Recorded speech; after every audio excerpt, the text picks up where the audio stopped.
Nós vamos discorrer agora sobre a estrutura dos trabalhos a partir da NBR 14724.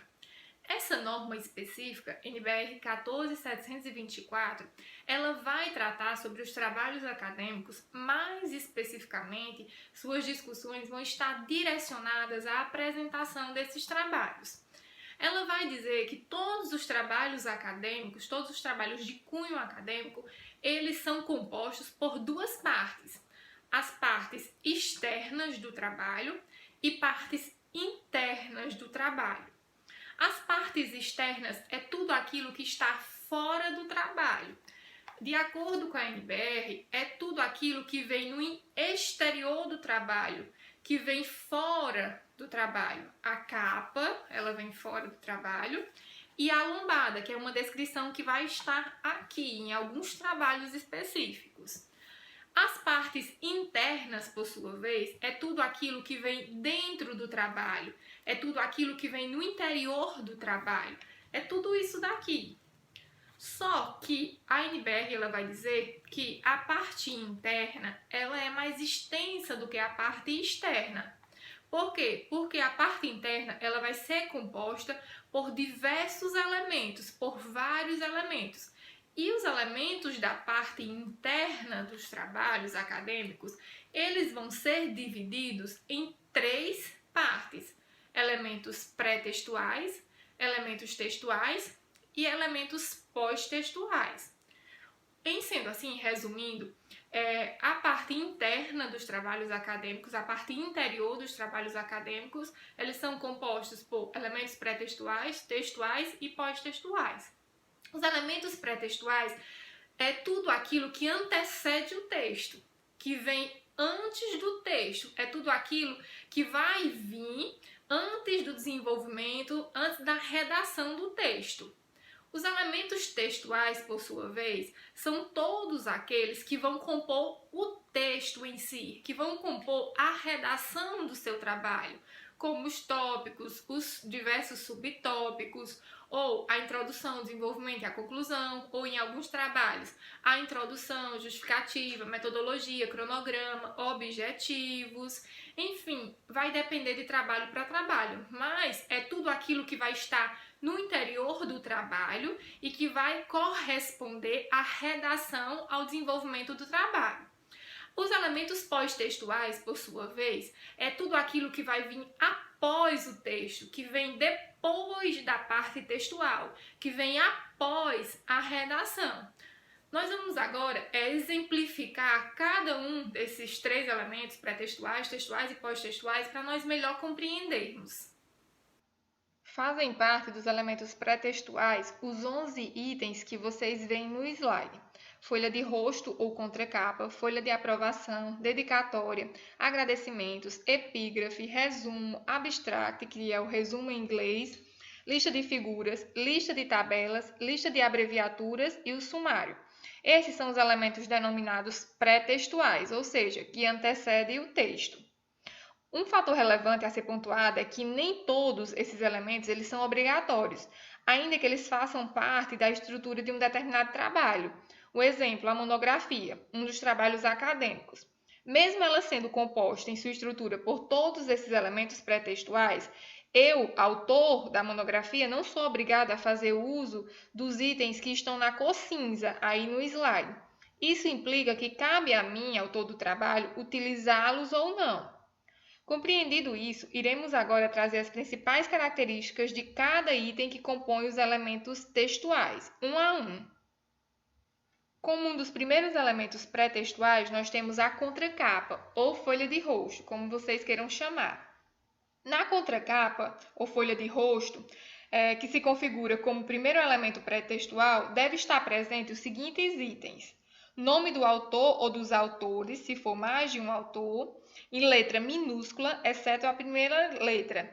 Se tiver mais de um autor, então deverá ser escrito um abaixo do outro por ordem alfabética. Deve estar centralizado na folha. O subtítulo, se for o caso, centralizado na folha. O título em caixa alta e o subtítulo em caixa baixa, ou seja, minúsculo, exceto a primeira letra, ambos negritos. Os mesmos devem manter uma distância de 12 a 13 entes do nome do autor. Você escreveu o nome do autor, você dá 12 ou 16 entes, após escreve o título e o subtítulo, se tiver.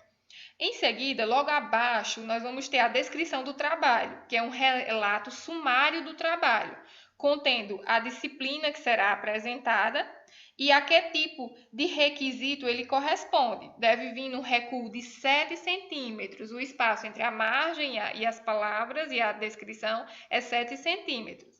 Geralmente é um texto padrão. Um exemplo, trabalho, artigo, resumo, apresentado no curso tal, especificamente na disciplina tal, da professora tal, como requisito parcial da avaliação da disciplina.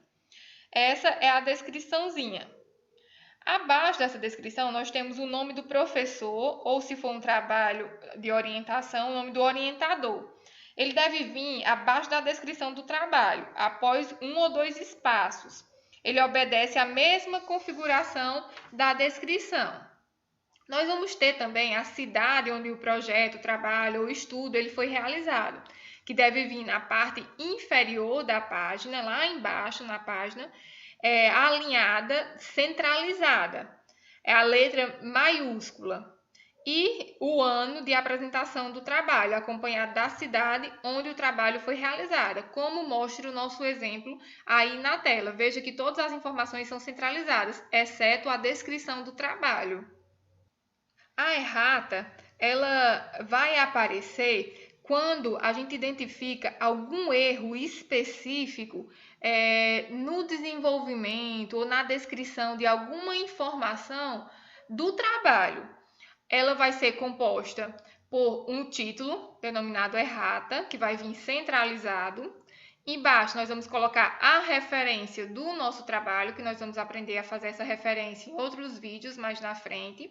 Nós vamos fazer uma tabelinha contendo a folha onde se encontra a informação errada, a linha em que essa informação está. Nós vamos ter a palavra ou a informação errada, e nós vamos ter a correção dessa informação. Então, a errata, ela vai ser utilizada quando nós, recapitulando, quando nós expressamos alguma informação, alguma frase errada e não temos a possibilidade de corrigi-la, porque já foi impresso. Então, a gente cria esse elemento pré-textual denominado errata. A folha de rosto, por sua vez, ela é obrigatória para trabalhos de conclusão de curso, como monografia, dissertações, tese. Nessa folha é lançada, após a apresentação, o resultado. Nela deve constar o nome do autor do trabalho, o título e subtítulo, os nomes do orientador ou dos orientadores, que deve vir centralizado, a descrição do trabalho, local e data, alinhados à margem esquerda da folha. Nome dos examinadores, que vai vir centralizado.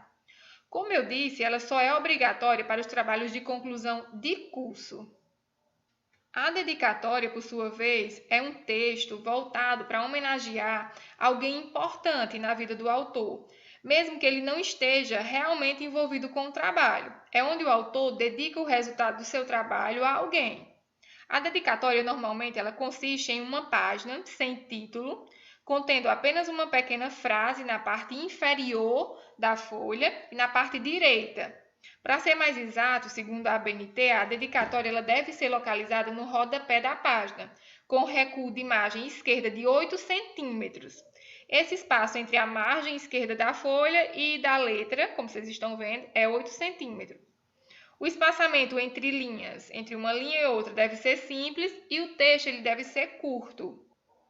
Os agradecimentos, outro elemento pré-textual, geralmente é um texto dirigido às pessoas ou instituições que contribuíram para a elaboração do seu trabalho. A palavra agradecimentos, ela aparece centralizada na folha em caixa alta, ou seja, em letra maiúscula. O texto do agradecimento não tem limite de linhas e apresenta a mesma formatação dos elementos pré-textuais, onde o autor ele pode também expressar sua gratidão a quem colaborou para a realização do seu trabalho, sendo essa uma pessoa ou instituição, devendo ser mencionados de forma hierárquica. Continuando nossos elementos pré-textuais, nós vamos ter a epígrafe. De origem grega, a palavra epígrafe ela pode significar escrever acima de. Dessa maneira, a epígrafe ela trata-se de um pequeno texto a ser escrito, apresentado em prosa ou verso, utilizado antes de iniciar um livro ou um capítulo do seu trabalho, ou da sua tese, do sua monografia, do seu trabalho.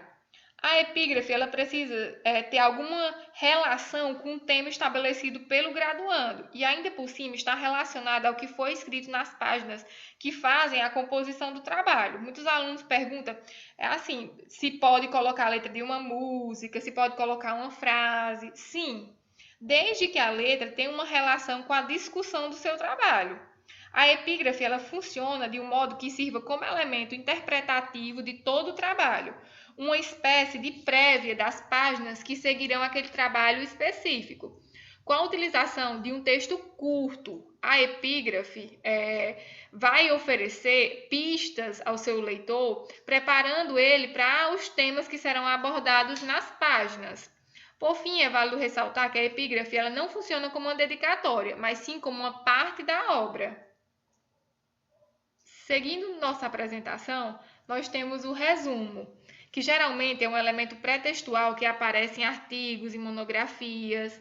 Ele é um pequeno texto sobre o trabalho que vai ressaltar informações importantes sobre ele.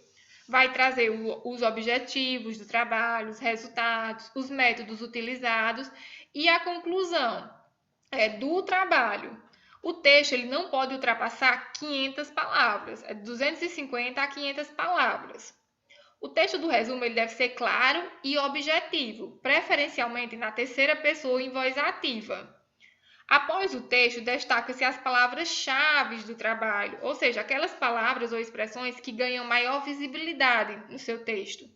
O resumo e as palavras-chave elas são dirigidas pelo próprio autor do trabalho acadêmico. Em suma, o resumo ele deve ser um texto único, de parágrafo único. O título ele deve ser centralizado, em caixa alta e negrito. O texto e as palavras-chave devem vir justificadas, ou seja, não tem parágrafo, é justificada, toda justificada, e com espaçamento de 1,5 entre uma linha e outra. As palavras-chave são separadas por ponto, como vocês podem ver aí no nosso modelo no slide. O resumo em língua estrangeira, mais conhecido como abstract, ele trata-se do mesmo resumo, só que transcrito ou traduzido para o inglês. Ele vem logo abaixo do resumo com a mesma formatação. Ele deve aparecer apenas nos trabalhos de conclusão de curso ou em artigos científicos. O sumário é também chamado de índice, ele consiste em uma lista na qual constam os números das páginas onde estão registrados os assuntos abordados em um trabalho e os títulos e subtítulos do trabalho. Essa lista ela é um item obrigatório em todos os trabalhos acadêmicos e de conclusão de curso. E a forma de escrita dele vai estar aí no nosso slide, como vocês podem ver. O nome sumário centralizado, depois os itens, os tópicos e subtópicos e suas respectivas páginas. Caso haja ilustrações, tabelas, abreviaturas e símbolos no seu trabalho, eles devem estar devidamente listados nessa sequência: lista de ilustrações, lista de tabelas, lista de abreviaturas, lista de símbolos e só depois o sumário. Ele deve ser composto pelo título indicativo, tabela, abreviatura, símbolo e embaixo os respectivos as páginas correspondentes a ela, exceto no caso da lista de siglas ou abreviaturas, que não necessita da página. Então, esses são os elementos pré-textuais que nós podemos encontrar nos trabalhos acadêmicos. Como eu disse, eles podem figurar em alguns trabalhos, como não, vai depender da estrutura do trabalho. Em suma, resumindo tudo que nós vimos até agora, nós podemos perceber que os trabalhos acadêmicos, a partir da NBR 14724, eles são compostos por duas partes. A parte externa, que é tudo aquilo que vem fora do trabalho, como a capa e, em alguns casos específicos, em alguns trabalhos, a lombada. E a parte interna, que é composta pelos elementos pré-textuais, textuais e pós-textuais. É importante nós salientarmos que as partes que compõem os elementos pré-textuais, textuais e pós-textuais, elas vão variar de trabalho para trabalho. Em alguns trabalhos, nós vamos encontrar todos esses elementos que nós apontamos agora, que correspondem aos elementos pré-textuais, ou pós-textuais. Em outros, não. Por quê? Porque vai depender de trabalho para trabalho. A estrutura de uma monografia, em relação aos elementos pré-textuais, textuais e pós-textuais, vai ser diferenciada da estrutura de um artigo científico, que por sua vez vai ser diferenciada da estrutura de um fichamento, de um resumo. Então, os elementos pré-textuais, textuais e pós-textuais, eles vão figurar, eles vão aparecer de forma diferenciada nos diferentes trabalhos. Mas, no geral, são esses os elementos que nós vimos agora que correspondem à estrutura pré-textual, textual e pós-textual. Então, acredito que nós contemplamos todas as informações da NBR 14724. Beijos, espero vocês na próxima.